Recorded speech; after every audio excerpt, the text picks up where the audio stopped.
Greetings, greetings, greetings. You are now tuned into the Vault. Trust Christian own nothing, control everything. Just want to thank you for tuning in live, listening to replay. Always appreciate everybody that tunes in live, listens in the replay. This is the Vault, episode 696. Sunday Trustee Training Assets versus Cashflow. Definitely really thankful and excited to do this particular episode. This is the Vault. Trust Christian own nothing, control everything. Coming at you this week doing a episode 696 Sunday Trustee Training Assets versus Cash Flow. Really thought this would be a useful episode based off of the conversations that we've had this past week.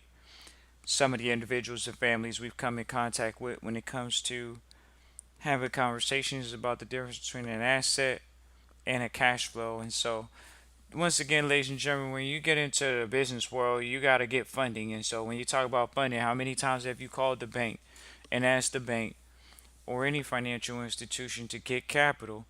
Do you do asset lending or cash flow lending? This is where for the people that are holding gold, silver, hard assets, and things of that nature, now we're talking about you actually utilizing, that hard asset as collateral and getting a loan out on it. Whereas you hear a lot of the banks will say, "Oh, well, has the business been in business for a year or two?" Well, okay, well, that's cash flow. So there's a difference, and so having the conversation is going to be really enlightening or exciting and great to have because there's so many people that they don't know the difference between an asset-based loan and a cash flow loan. And so many say, "Oh, well, I want a loan," but they don't know the difference. And when you're asking for the difference, you got to know the parameters that you need so you can actually fulfill the parameters. The financial institution is here to lend out stuff, but they have to lend it out with certain parameters. And so they do have asset based loans. So when people say, "Oh, yeah, why would I buy gold or why would I buy silver so I can borrow against it or this, that, and the third?" Well, now you know. You can. But you got to know to call the credit officer and talk to the credit officer and ask them, "Hey, do you do asset or cash flow loans?"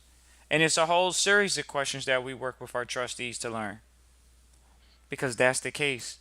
You're putting yourself in a position where you have assets and you have cash flow. Those are two different things. They're not the same thing. Banks and financial institutions don't lend on one thing. They can lend on multiple things. So how are you going to do it now? Now that you know, okay, well, if I don't have the cash flow, I can have some assets. What assets do I have in my name? What assets do I have in general under my control? What assets?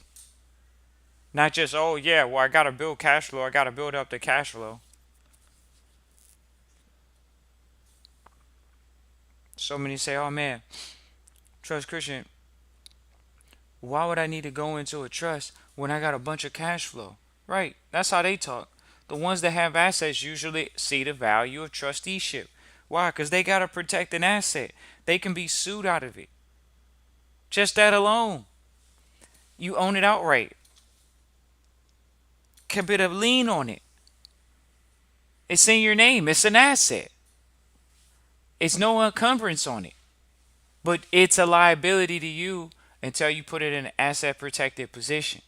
Whereas cash flow, most people don't understand that cash flow is still the same thing. It's an asset, it's a form of it. And you can protect that too. But oh no, Church Christian, how am I going to protect my cash flow? The same way you protect the asset in trusteeship, in private family banking. That's how.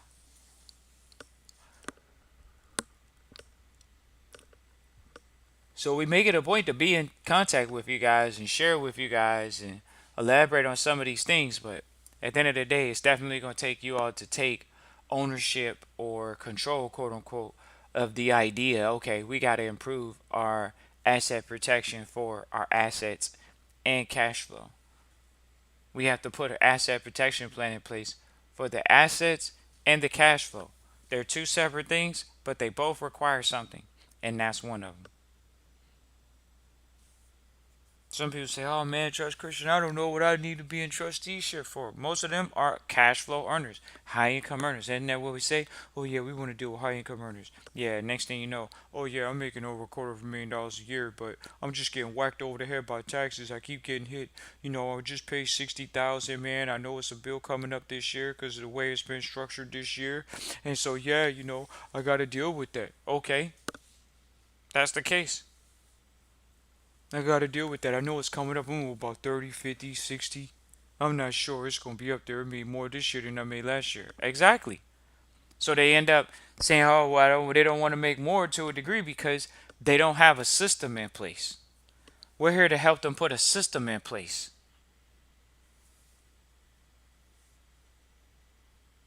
Once again, you can reach out. Christian at trustchristian.com. Once again, that's Christian at trustchristian.com. Look forward to hearing from you all so you can be trained in the difference between assets and cash flow and how to actually acquire lending for that. Christian at trustchristian.com. Peace and joy.